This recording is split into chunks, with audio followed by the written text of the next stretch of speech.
Hello, fellow sword nerds. Today I've got a sword from Blackfencer, which is a company out of Spain. So this long sword is an 18A, according to Blackfencer. At first I thought, well, why isn't it a 16? And I'm assuming because it's a relatively narrow, pokey sword. Even though it has a diamond cross section with a fuller, it stays really narrow down here, where I think a 16 might maintain a little more width for cutting up in that section a bit more. So the sword, the thing about Blackfencer is, like Reginier and like a lot of other European companies, is they're coming out of the HEMA scene, and they make sharp swords as well, but making fetters and trainers and HEMA products, historical European martial arts, that is, for, you know, like longsword fencing and stuff like that, is more of what they're really into. Now, I blackened the fuller myself on this side to see how I like it. The grind in the fuller was kind of rough, so I put some cold blue in there like you use on a gun to just see how I like it, and I think it looks pretty okay. The handle, the crossguard and pommel came blackened already from them. The handle came with this kind of cord, which is what I asked for, which I like it, and I think it's very attractive. You know, leather is nice, leather over wood cord, but sometimes I get a little bored with that and I want something a little different. Now, one thing, the handle is very narrow right in here. So I took an old piece of Samigawa that I had, and I wrapped it over this, and I used super glue to kind of secure it on there, and I actually like the way it looks, and it added the perfect amount of width to the handle to make it a little easier for my big ham fist to hold on to. So let's see what this sword does. Hey guys, so you heard me say Samigawa, and clearly I meant Sageo, so sorry about that little boo-boo there.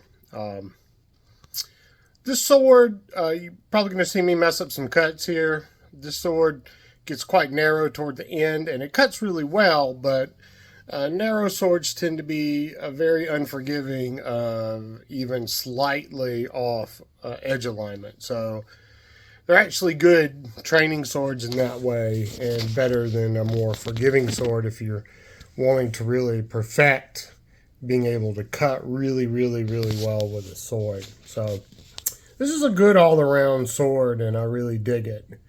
I like the Towton better, and I like my Angus Trim Type 17 that I've had for nearly 30 years. I like both of those better as an all-around long sword. I think they both cut a little bit better, but this is still a really an overall pretty decent long sword, I think. So enjoy.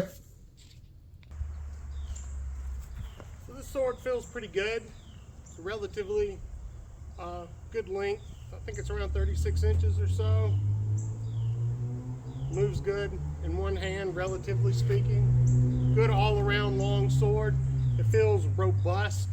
Like, you know, you could use this in armor, in harness and armor, in that kind of environment, and it wouldn't be too dainty for that. But it still feels like it's nimble enough to perform well in an unarmored context as well.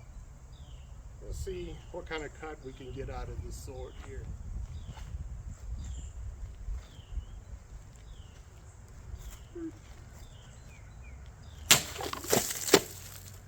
Pretty good. Pretty good start.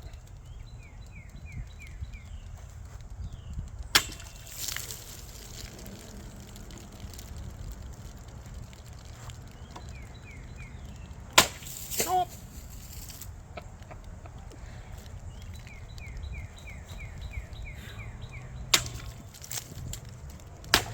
Oh.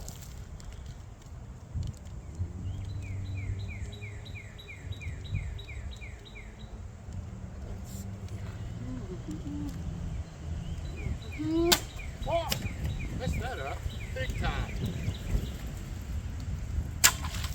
Go.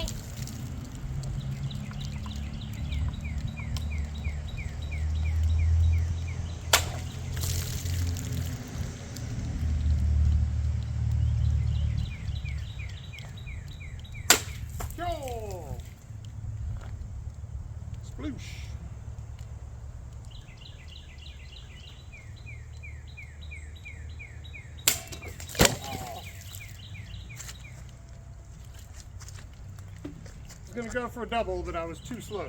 Let's try one-handed. Oh. Let's try one-handed again. Better.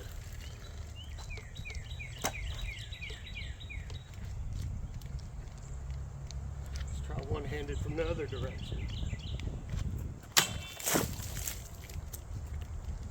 Cool.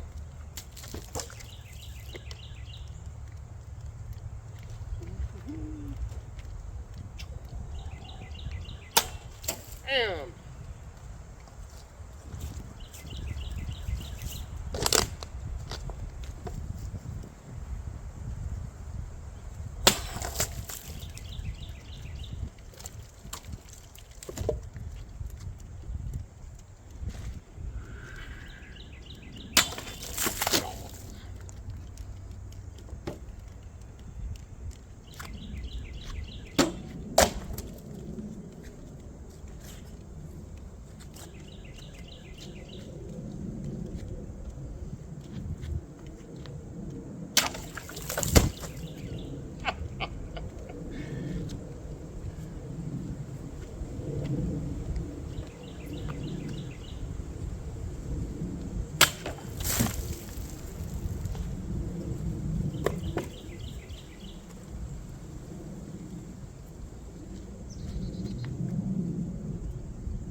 Bleeding, Uncle Dan.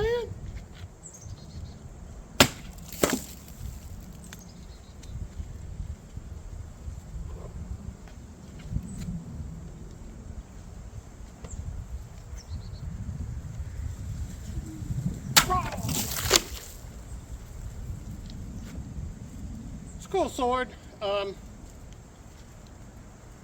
It's a very straightforward soldier's type of sword in terms of the fit and finish. Well made, well performing sword, and for, you know, fairly narrow sword up here where you're going to do most of your cutting with it. And so I still think it cuts pretty well with that in mind. So it's if you're super picky about fit and finish and want a really fancy sword, this may not be the one for you. The price is in the mid-range, $500 to $700. So I think it's a pretty nice sword myself. May not be for everybody.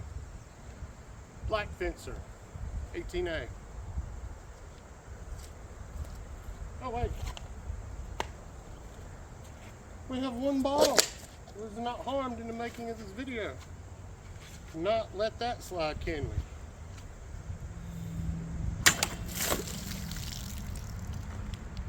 Yeah, that's pretty good cutting for that narrow of a blade profile. Pretty fun sword.